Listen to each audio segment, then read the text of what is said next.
let us discuss this theorem. So in this theorem, what we have a scalar field, a function defined from subset of R into R. And given that function is differentiable at A. So function is differentiable, that means definitely it has total derivative. So in this theorem, we have to prove that total derivative is unique. That means it has only one total derivative. Okay. So let us write the given thing. I have already written here. Function is differentiable at A, point A. And we have to prove that the total derivative is unique. So you know that in mathematics, when we have to prove it is unique, normally we assume there are two such functions here or sets or points, getting? So we assume there are two and we solve, and after solving these things we get contradiction somewhere, and there we declare yes, we are getting contradiction because of wrong assumption, and we rectify it and we get an actual result. So the same technique I am going to follow to prove this theorem. Okay, so here also I am going to consider, so what we have to prove, the total derivative is unique, so I will assume it has two total derivatives. Okay, so assume that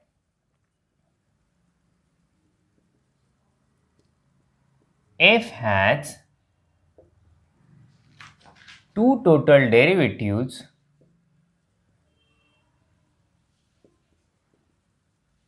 we will call them as t1 and t2, t1 and t2 at a belongs to S. So t1 is total derivative of f at a, and t2 is also total derivative of f at same point a. So therefore I can follow the definition. So therefore I will simply mention, therefore by definition, see t1 is a total derivative of f at a, so therefore we can write limit h tends to 0 mod f of a plus h minus f of a minus t1 of h divided by norm h is equal to 0. I will call it as equation number 1. As well as t2 is also total derivative, so I can write the same thing for t2 also. Okay, and I will mention and limit h tends to 0 mod f2 of a plus h minus f of a plus h minus f of a minus t2 of h divided by norm h is equal to 0. I will call it as equation number 2. So using definition of differentiability of a scalar field or total derivative, you can say we have these two equations, equation number 1 and equation number 2. So now with the help of t1 and t2, I'm going to define a new linear transformation. We'll call it as T. I will clearly mention, we define a linear transformation A, linear transformation T from Rn to R as, say I'm defining in this way, T of h is equal to T1 of h minus T2 h. That means difference between T1 and T2. Getting? So with the help of T1, T2, we have defined this new linear transformation T. So if you think about its mod, what will happen? So therefore mod T1 of h is equal to mod, T of h is equal to mod T1 of h minus T2 of h. So you know that when we apply mod, there are no chances of getting negative number. So obviously it is greater than or equal to 0. That means basically what I want to say, mod T of h is greater than or equal to 0.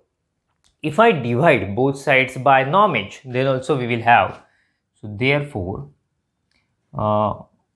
mod T of h upon norm h. See, numerator is greater than or equal to 0 and denominator is not equal to, that means greater than 0, strictly greater than 0.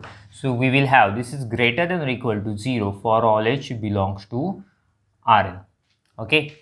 So after that we are going to solve few things, but we don't have space here. So I suggest you to make a screenshot of it, then we will go further. So let us continue with this thing which we have got right now. Okay.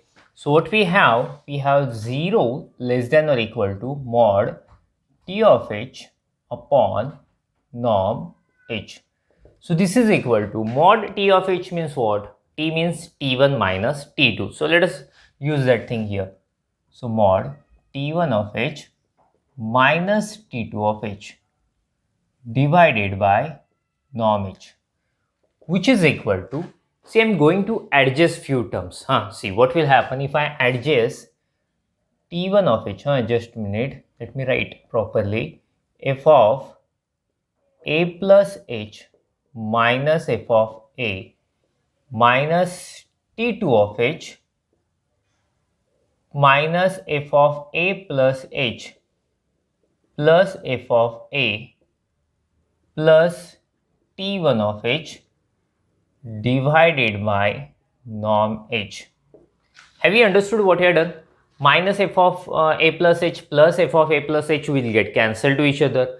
Plus f of a minus f of a will get cancelled to each other. Remaining terms are only T1 minus T2. So same thing we have getting. So simply I am adjusting a definition here. So see, if I take separate mod, what will happen? Value will get increased. So this is less than or equal to mod f of a plus h minus f of a minus T2 of h, right, plus mod minus f of a plus h plus f of a plus T1 of h, right, whole divided by norm h. So now what will I do? I will divide separately, as well as inside mod, if you change all minus signs, you will have a same value, getting? So that's why I will change all minus sign inside a mod, inside a mod. So therefore, this is equal to mod f of a plus h minus f of a minus T2 of h whole divided by, what will I have? Norm h, right? Plus, here also I will change all signs, f of a plus h minus f of a minus T1 of h upon norm h. See, this thing is not required now, okay? So let me remove it, so we can use this space to write, okay? So see, let us continue this thing. So what we have got, we have 0 less than mod T of h upon norm h is less than or equal to this thing. After that, I am going to take limit h tends to 0 in all sets. So I will simply mention taking limit h tends to 0, we get, see what will you get? If you apply limit to 0, it will be 0, getting now?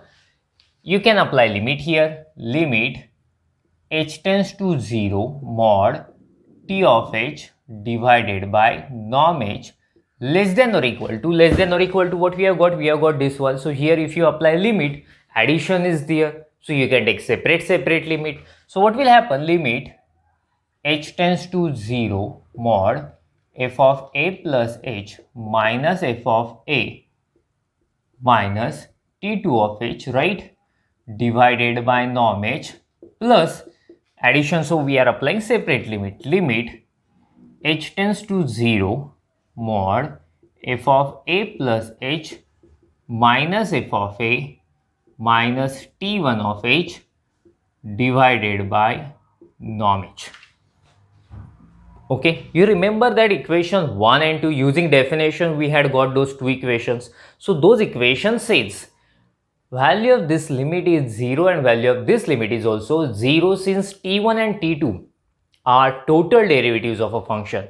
So therefore, which is equal to 0 plus 0, I can simply mention from 1 and 2. So what is our conclusion? Our conclusion is 0 less than or equal to what we have written, limit h tends to 0 mod T of h divided by norm h, and we are saying it is less than or equal to, again, 0 plus 0, that means 0.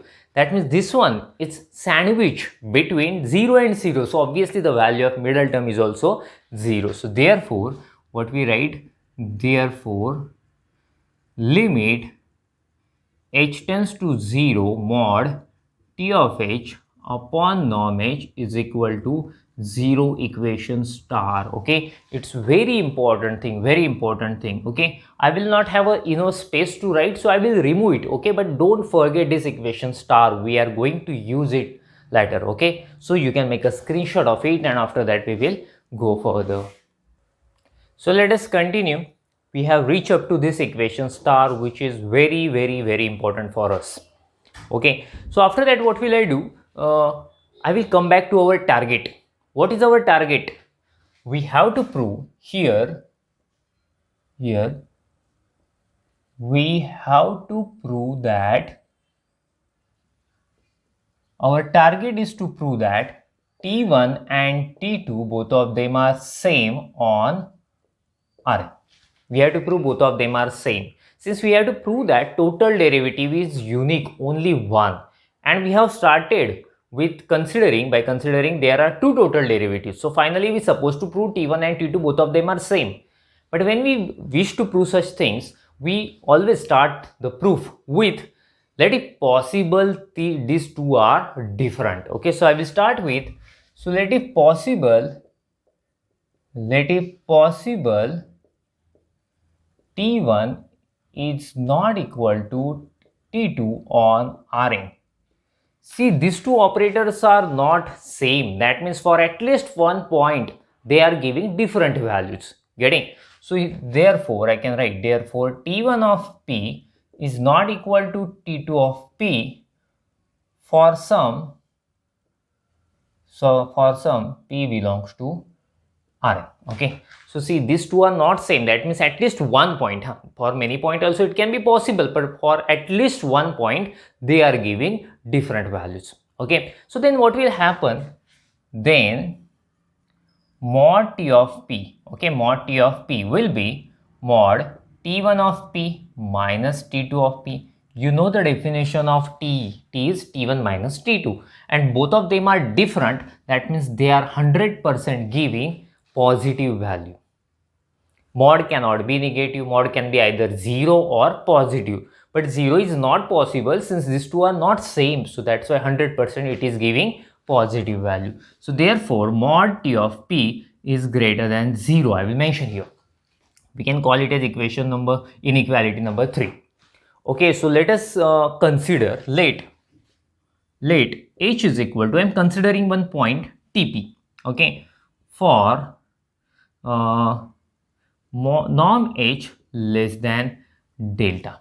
Okay, so maybe you will think, what is delta, how did it come here? But no need to worry. Delta, it indicates a small positive real number. That means norm h should be small. This is the only thing which we want to say. Okay, it should be very small. So let us continue. Consider, so I am going to consider limit h tends to 0 mod T of h upon norm h. So I have, you can easily see we have already proved that equation number star, and I am considering the same thing here. So let us continue with this fact and let us see what will happen. So this is equal to limit h tends to 0 mod T of h. What is our h? H is Tp. In denominator also we have h, so I can write Tp. See, limit h tends to 0. But see, we should not forget that t is a real number. Small t is a real number, okay, a scalar. And capital T is a linear transformation. You know that in case of linear transformation, if there is any constant outside, that linear transformation throws it outside. So here also this capital T will throw that small t outside the bracket. That means we will have mod t of P upon, here also we can take separate. See, it is a constant, so when it will come outside, mod t into norm P. Okay, so this is equal to, so maybe you are thinking, how could I write? Actually the limit was limit h tends to 0, but here I am writing t tends to 0 since h depends on t. Getting? So as t tends to 0, obviously h will go to 0. So limit t tends to 0, I can take separate mod t of P, right, upon mod t norm P. So you can easily tell me that mod t will get cancelled to each other. So therefore we will have limit t tends to 0 t of p upon norm p. Okay, see, if you apply the limit t tends to 0, we supposed to put t is equal to 0 there, but see, there is no any t. That means that term is totally independent on t, so that's why you will have a same value if you apply the limit. So mod t of p upon norm p, and we have mentioned somewhere that mod t of p is greater than 0, so obviously it's greater than 0. I can simply mention from 3. So therefore we had started with this one. Okay, we had started with this one, limit h tends to 0 mod t of h upon norm h, and finally we solved and conclude that it is greater than 0. It is greater than 0. Getting, actually in equation star, what we had got its value is 0, but now we are getting it is greater than 0. So these two statements are contradicts to each other, so therefore I will say it is not required now. So therefore I can say here we get contradiction, here we get contradiction to star. Why we are getting contradiction? Because basically our assumption is wrong. So therefore our assumption is wrong. Assumption is wrong. What was our assumption? I had assumed that t1 and not equal to t2. So assumption is wrong. So therefore t1 should be same as t2 on R2. That means these two total derivatives are not different. Both of them are same. That means function has only one total derivative at A. So therefore total derivative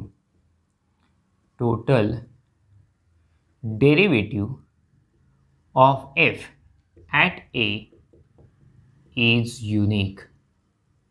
So in this way we have completed this proof. You can make a screenshot of it. After that we will stop. Thank you. Bye bye.